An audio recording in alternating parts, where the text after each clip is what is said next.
Vamos a continuar leyendo la segunda parte de este hermoso libro, La Quinta Montaña, de Paulo Coelho. Y comienza así. El sacerdote rezó sus oraciones al sol que nacía y pidió al dios de la tempestad y a la diosa de los animales que tuviesen piedad de los ingenuos. Alguien le había contado esa mañana que Elías había recuperado al hijo de la viuda del reino de los muertos. La ciudad se hallaba atemorizada y excitada al mismo tiempo. Todos creían que el israelita había recibido su poder de los dioses en la quinta montaña, y ahora se hacía mucho más difícil acabar con él. Pero la hora adecuada llegará, se dijo a sí mismo.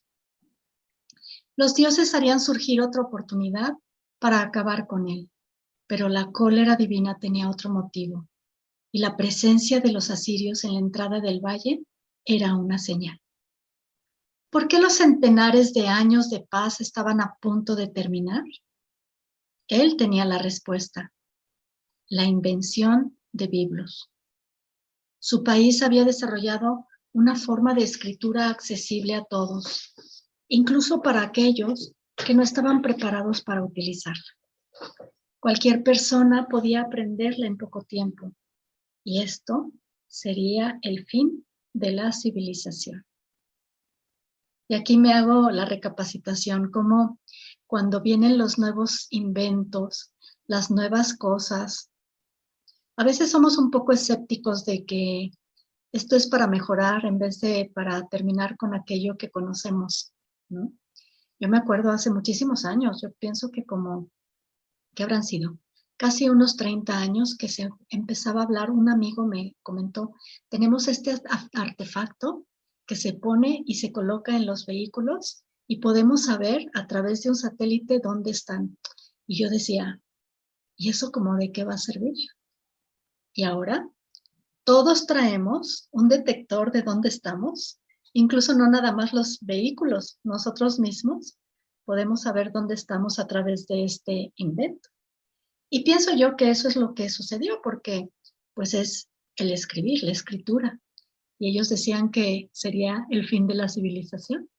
Vamos a continuar escuchando a ver qué dice Elías en relación con esto. ¿Qué sucedió?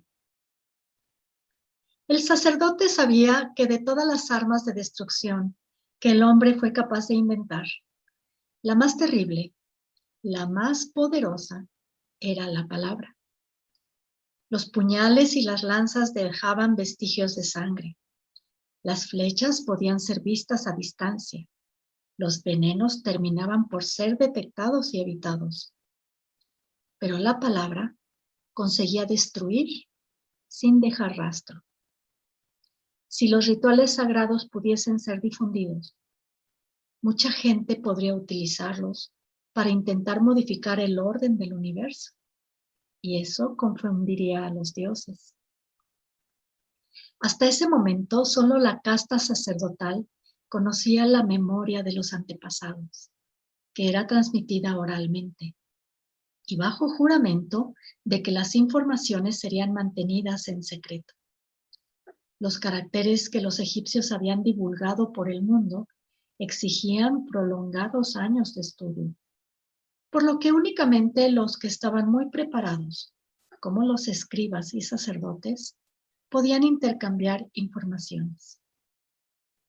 Otras culturas tenían sus formas rudimentarias de registro de la historia, pero eran tan complicadas que nadie se preocupaba de intentar aprenderlas fuera de las propias regiones donde eran usadas. La invención de Biblos poseía, en cambio, una cualidad extraordinaria. Podía ser usada por cualquier país, independientemente de la lengua que hablase. Hasta los propios griegos, que generalmente rechazaban todo lo que no nacía en sus ciudades, ya habían adoptado la escritura de Biblos como práctica corriente en sus transacciones comerciales. Como eran especialistas en apropiarse de todo cuanto pudiera ser novedad, ya habían bautizado la invención de Biblos con un nombre griego: alfabeto. Los secretos guardados celosamente durante siglos de civilización corrían el riesgo de ser expuestos a la luz. Comparado con esto, el sacrilegio cometido por Elías al traer a alguien desde el otro margen del río de la muerte, como los egipcios acostumbraban decir, carecía de importancia. Estamos siendo castigados porque ya no somos capaces de preservar convenientemente las cosas sagradas, pensó. Los asirios están a nuestras puertas, atravesarán el valle y destruirán la civilización de nuestros antepasados. Y acabarían con la escritura. El sacerdote sabía que la presencia del enemigo no era una casualidad, era el precio a pagar. Los dioses habían planeado todo muy bien, de manera que nadie se diera cuenta de que eran ellos los responsables. Habían colocado en el poder a un gobernador más preocupado de los negocios que del ejército. Habían alentado la codicia de los asirios. Habían hecho que la lluvia escaseara cada vez más y habían traído a un infiel para dividir a la ciudad. Pronto estallaría la guerra. Akbar continuaría existiendo, incluso después de eso. Pero la amenaza de los caracteres de Biblos sería borrada para siempre de la faz de la tierra. El sacerdote limpió con cuidado la piedra que señalaba el lugar donde muchas generaciones atrás el peregrino extranjero había encontrado el lugar indicado por los cielos y fundado la ciudad. ¡Qué bella es!, pensó. Las piedras eran una imagen de los dioses, duras, resistentes, sobreviviendo en cualesquier condiciones y sin tener que explicar por qué estaban allí. Qué interesante esta descripción de una piedra o un mineral, podría decir, ¿no? Un cuarzo. Duras, resistentes, sobreviviendo en cualesquier condición y sin tener que explicar por qué estaban allí. La tradición oral decía que el centro del mundo estaba marcado por una piedra y en su infancia había llegado a pensar en buscarla. Continuó alimentando la idea hasta ese año, pero la presencia de los asirios en el fondo del valle le hizo comprender que jamás cumpliría su sueño. No importa, ha correspondido a mi generación ser ofrecida en sacrificio por haber ofendido a los dioses. Hay cosas inevitables en la historia del mundo y tenemos que aceptarlas. Se prometió a sí mismo obedecer a los dioses. No procuraría evitar la guerra. Quizá hayamos llegado al final de los tiempos. Ya no hay forma de eludir las crisis, que son cada vez más frecuentes. El sacerdote cogió su bastón y salió del pequeño templo. Había concertado una cita con el comandante de la guarnición de Akbar. Estaba casi llegando a la muralla del sur cuando fue abordado por Elías. El Señor trajo a un niño de regreso del mundo de los muertos, dijo el israelita. La ciudad cree en mi poder. El niño no debía de estar muerto, respondió el sacerdote. Ya ha pasado otras veces. El corazón se para y después vuelve a latir. Hoy toda la ciudad está hablando de esto. Mañana se acordarán de que los dioses están cerca y pueden escuchar lo que están diciendo. Entonces sus bocas volverán a enmudecer. Ahora debo irme, porque los asirios se preparan para el combate. Escucha lo que tengo que decirte. Después del milagro de anoche, me fui a dormir afuera de las murallas, porque necesitaba un poco de tranquilidad. Entonces el mismo ángel que vi en lo alto de la quinta montaña se me apareció otra vez y me dijo: Akbar será destruida por la guerra. Las ciudades no pueden ser destruidas, dijo el sacerdote. Serán reconstruidas 70 veces 7, porque los dioses saben dónde las colocaron y las necesitan allí. El gobernador se aproximó. Venía acompañado de un grupo de cortesanos y preguntó: ¿qué es lo que dices? Que busques la paz, repitió Elías. Si tienes miedo, vuélvete al lugar de donde viniste, repuso secamente el sacerdote. Jezabel y su rey están esperando a los profetas fugitivos para matarlos, dijo el gobernador. Pero me gustaría que me contaras cómo pudiste subir a la quinta montaña sin ser destruido por el fuego del cielo. El sacerdote necesitaba interrumpir aquella conversación. El gobernador estaba pensando en negociar con los asirios y podía querer utilizar a Elías para sus propósitos. No lo escuches, dijo. Ayer, cuando fue traído a mi presencia para ser juzgado, vi que lloraba de miedo. Mi llanto era por el mal que pensaba haber causado, pues solo tengo miedo de dos cosas, del Señor y de mí mismo. No huí de Israel y estoy listo para volver en cuanto el Señor lo permita. Acabaré con su bella princesa y la fe de Israel sobrevivirá a esta nueva amenaza. Hay que tener el corazón muy duro para resistirse a los encantos de Jezabel, ironizó el gobernador.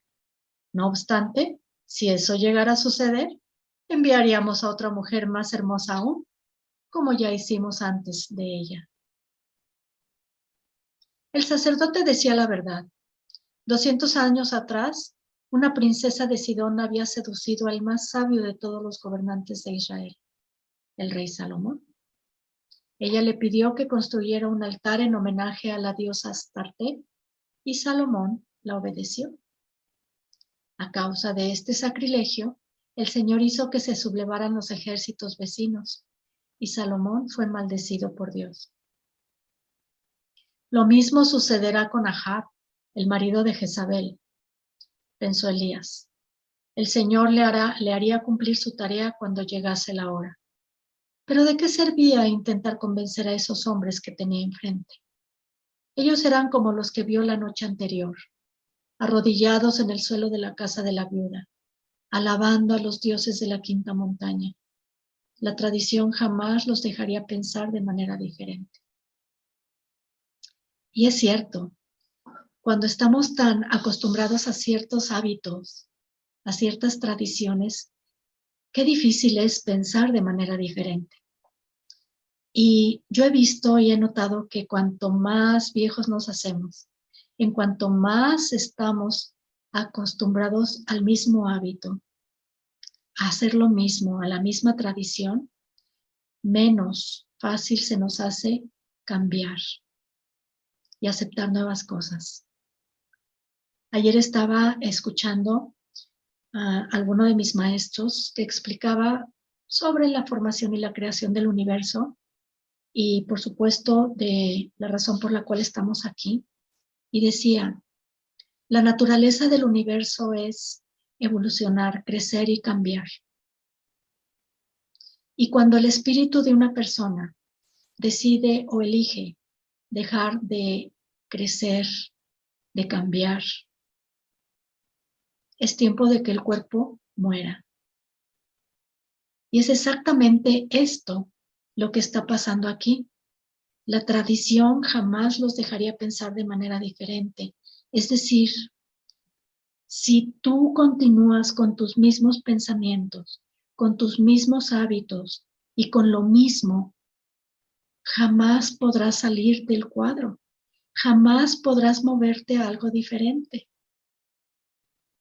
Y entonces algo va a morir en ti.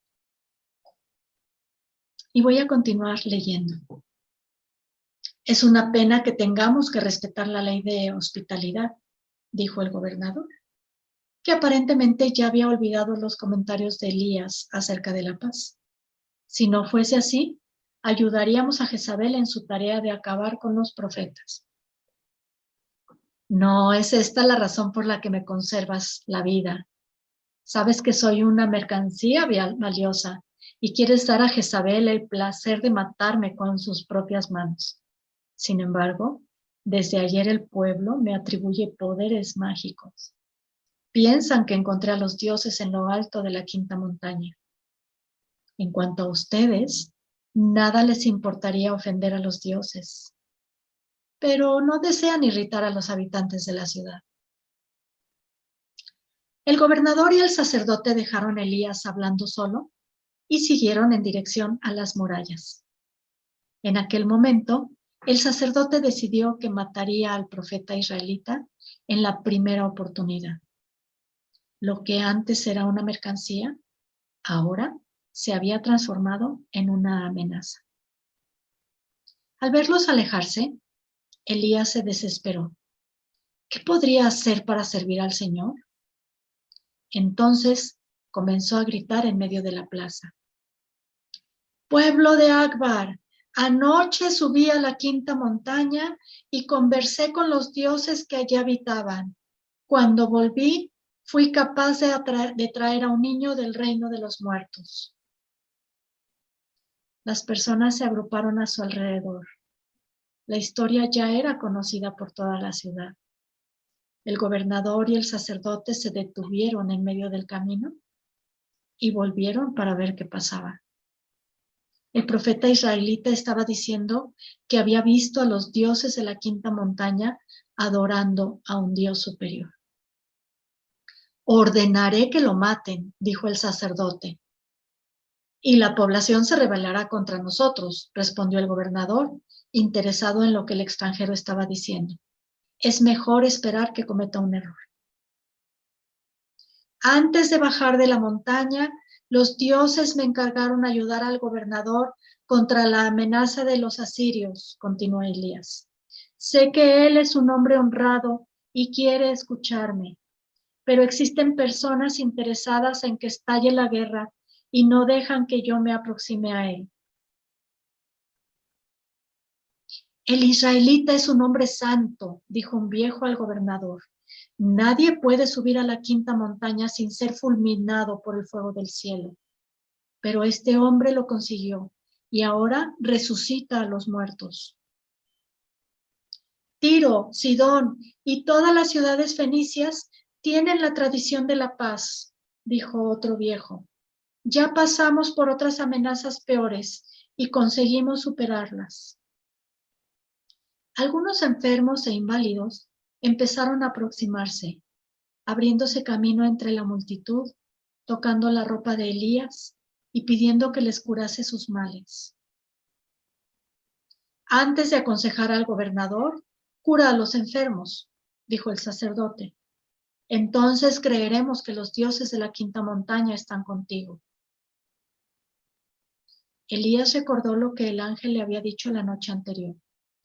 Solo le sería permitida la fuerza de las personas comunes. Los enfermos piden ayuda, insistió el sacerdote. Estamos esperando. Antes tenemos que ocuparnos de evitar la guerra. Habrá más enfermos y más inválidos si no lo conseguimos. El gobernador interrumpió la conversación. Elías vendrá con nosotros. Él ha sido tocado por la inspiración divina. Aun cuando no creyese en la existencia de dioses en la quinta montaña, el gobernador necesitaba un aliado para ayudarlo a convencer al pueblo de que la paz con los asirios era la única salida. Mientras caminaba al encuentro del comandante, el sacerdote comentó con Elías. ¿No crees nada de lo que dije? Creo que la paz es la única salida, pero no creo que la cima de aquella montaña esté habitada por dioses. Ya estuve allí. ¿Y qué viste? Un ángel del Señor.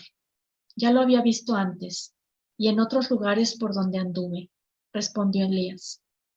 Y solo existe un Dios. El sacerdote rió.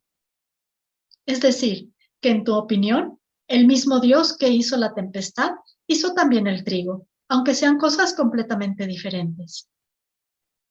¿Ves la quinta montaña? Preguntó Elías. De cada lado que mires te parecerá diferente, aunque sea la misma montaña.